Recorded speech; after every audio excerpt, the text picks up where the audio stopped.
guys, welcome back to my channel. Today's topic is Fleming's right hand rule. So where it is used? Firstly, it is used when you want to induce an electrical current in a wire. Here you can take right is equal to induction. Now you might be asking, what is an induction? Induction is nothing but the magnetic field which is proportional to the rate of change of the magnetic field. So, if a wire is passed through a magnetic field, an electrical current can be induced in that wire. According to Fleming's right-hand rule, if we use it, it can tell us in which direction the current will flow down the wire. Here, the galvanometer can be connected between the ends of the wire can be used to verify arc reduction. So now you might be asking, what is a galvanometer?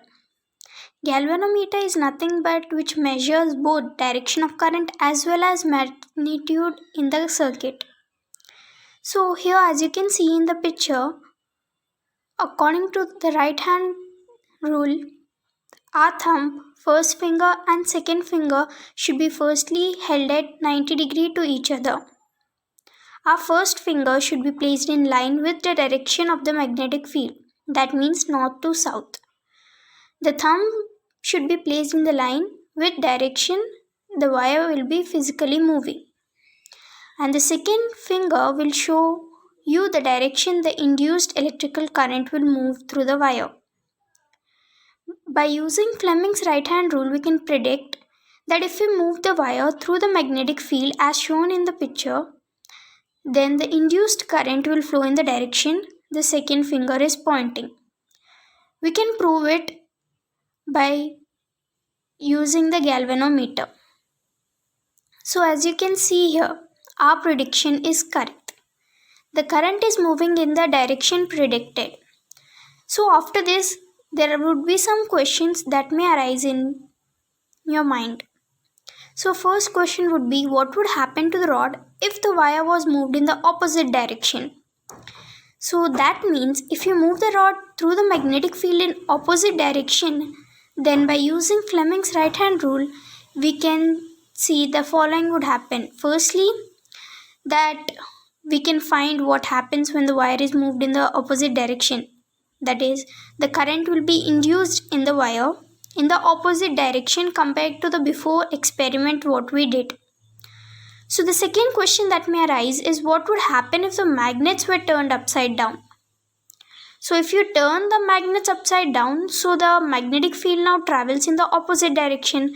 Then by using Fleming's right hand rule, we can tell that we can find what happens when the magnetic field is in opposite direction. That means the current induced in the wire will be opposite direction to the first example what we gave. So the third and the last question would arise is, what would happen if you moved the wire from north to south pole? So according to Fleming's right hand rule, it requires that the wire is moved at 90 degrees to the magnetic field. So it cannot be used if you move the wire from north to the south pole. So you can't use Fleming's right hand rule if the wire is moved in same direction as the magnetic field. If the wire is moved in this direction, no magnetic field lines are crossed and therefore no current will be induced in the wire. So nothing happens. There are two subtopics in the right hand thumb rule. Firstly, magnetic field due to current through a circular loop. That means the rod is in circular shape. The right hand thumb rule can be used for a circular conducting wire as well as it comprises of small straight segment. Every point on the wire carries current which gives rise to a magnetic field that appears as a straight line at the center. The second subtopic is magnetic field due to current in a solenoid.